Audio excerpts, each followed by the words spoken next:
नोंगौ दिनै दुलाराय बर' फरायसा आफादनि मोनसे मावथांखि बड'फा गोजोरथियारि सोलायनायनि मावथांखि जायखौ बड'फा मिशन फर सास्टेनेबल चेन्ज इंराजियाव। दा बियो दिनै दुलाराय बर' फरायसा आफादा बानजायनानै 16थि जाबाय। दा बेखौनो जागायजेननायनिफ्रायनो धेमाजि जिल्ला दुलाराय बर' फरायसा आफादाबो 13 बोसोरनि सिंनि हौवासाफोरनि जोलुर बादायलायनाय बे बादायलायनायखौ बोसोरफ्रोमबो होबोबाय थादों। जों मोनद' जिल्लानि सिङावहाय मोनद' दख'रा दं। मोनद' दख'राखौ लानानै जे बादायलायनाय बिथांमोना खुंबोबाय थादों। दा जों नुबोदों जे बे मोनद' जोंनि धेमाजि जिल्लानि सिङाव मोनद' दख'रा दं। मोनद' दख'राया मैखोमै बाहागो लादों आरो दिनै खोब मोनसे गोजोननायबो मोनदों जे जोंनि गामि सिंनिफ्राय खना खनलानिफ्राय जे जोंनि उन्दै उन्दै फंबायमोनहा जे गेलेनायाव खोब गोसो होदों आरो मोजां गावनि गेलेनायखौ दिन्थिफुंनो थाखाय मोनसे प्लेटफर्म मोनदों।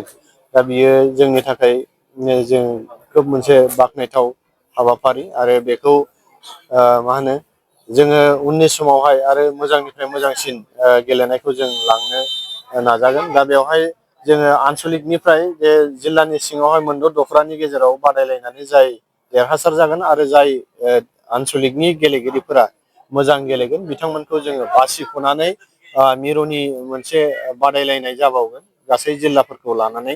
दा बेयाव धेमाजि जिल्लायाबो बोसोरफ्रामबो बाहागो लायो। दा बेबायदिनो बिथांमोनहा जिल्लाया मिरुनि जि बादायलायनाय बे बादायलायनायाव बाहागो लाहैगोन।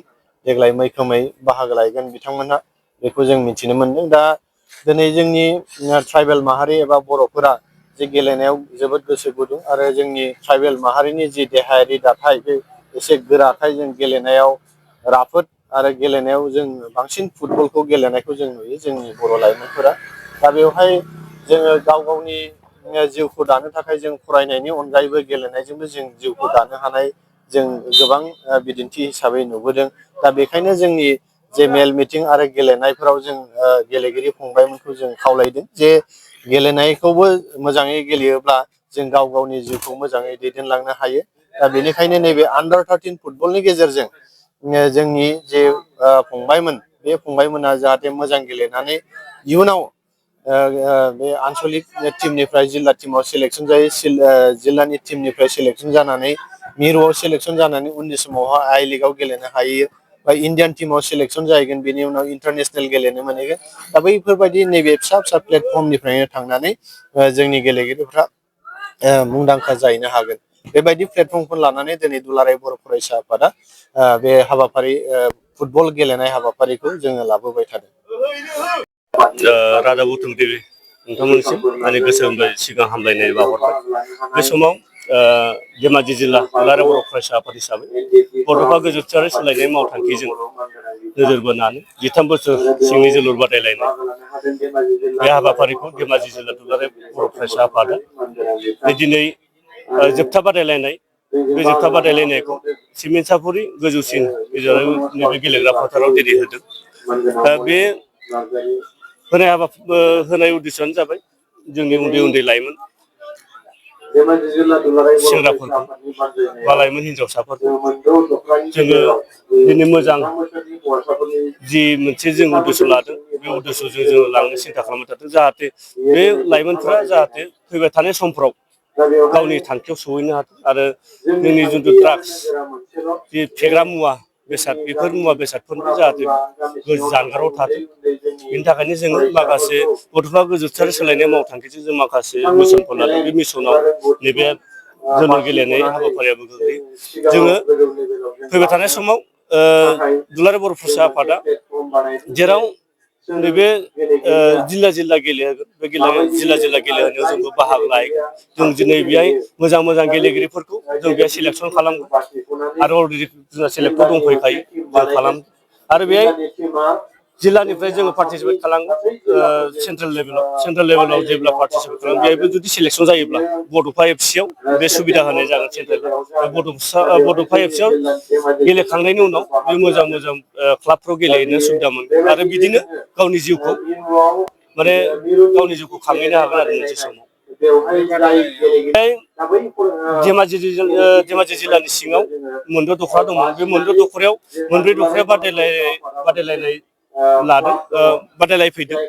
मोननै दख'राया माखासे उसुबिदानि थाखाय बेहाय बाहागो लाफैनो हादिया माखासे नैबे दैज्लां बोथोराव माखासे फिल्ड गैया आरो माखासे गथ'फोरा फिल्ड गैयिनि थाखाय प्रेक्टिस गैयिनि जाहोनाव दिनै पार्टिसिपेट खालामनो हायाखै बेनि थाखायनो दुखु फोरमायदों नैबे दख'रा मोननाया जाहाथे फैबाय थानाय समाव बे दख'रा मोननायनिफ्रायबो जाहाथे बेहाय बाहागो लाफैनो हायो बेखौ आङो मिडियानि गेजेरजों आङो बे समाव फोरमायबाय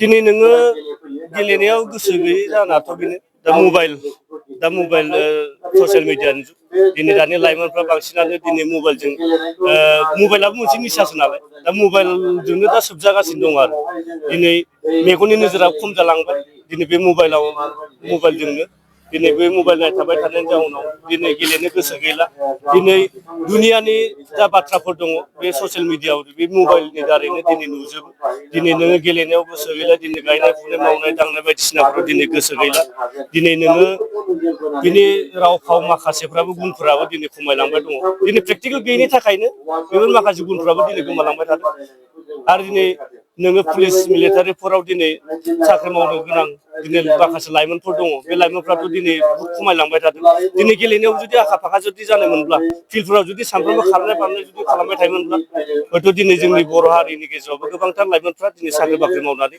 गावनि जिउखौ खुंनो हागौमोन दा जि नुबाय थादों दिनै ड्राग्सनिसायबो गिदिरसिन दा निसाया जादों दा मबाइलसो दा मबाइलावनो दिनै सानफा गाहाम हरफा गाहाम गोदो हाबनानै दिनै थाबाय थायो जोंनि लाइमोन सेंग्रा सिख्लाफोर दिनै बैसो गिदिर निसा होनब्लाथाय दा बुंनो थाङोब्ला दा मबाइलासो आरो दिनै मबाइला थिगानो दङ मोजां खिन्थु माखासे समाव गोबांथार गाज्रि आरो बे मबाइला दिनै नांगौ बाथ्राफोरखौ जोंथ' लानो रोंला नाङि बाथ्रा बा भिडिअ माखासेफोरखौ जों ससियेल मिडियाआव दिनै नुयो नायो हगारो दिनै बिदिनो दिनै लाइमोन सेंग्रा सिख्लाफ्राबो दिनै गोबांथार गेब्रेबनानै दं आरो जुदि बेफोर निसाफोरखौ जुदि गारनानैब्लाबो दसे सम जुदि फिल्डआव जुदि प्लेग्राउन्डआव जुदि ओंखारबोनानै खारनाय बारनाय प्रेक्टिस जुदि खालामोब्ला हयथ' फैबाय थानाय समाव जोंनि बर' हारिनिफ्रायबो गोबांथार लाइमोनफ्रा साख्रि मोननो हागोन आरो गावनि जिउखौ मोजाङैनो खुंलांनो हागोन आरो फैबाय थानाय समाव आं बेखौ जोंनि लाइमोन सेंग्रा सिख्लाफोरनिसिम बे मेसेजखौ आं होबाय आरो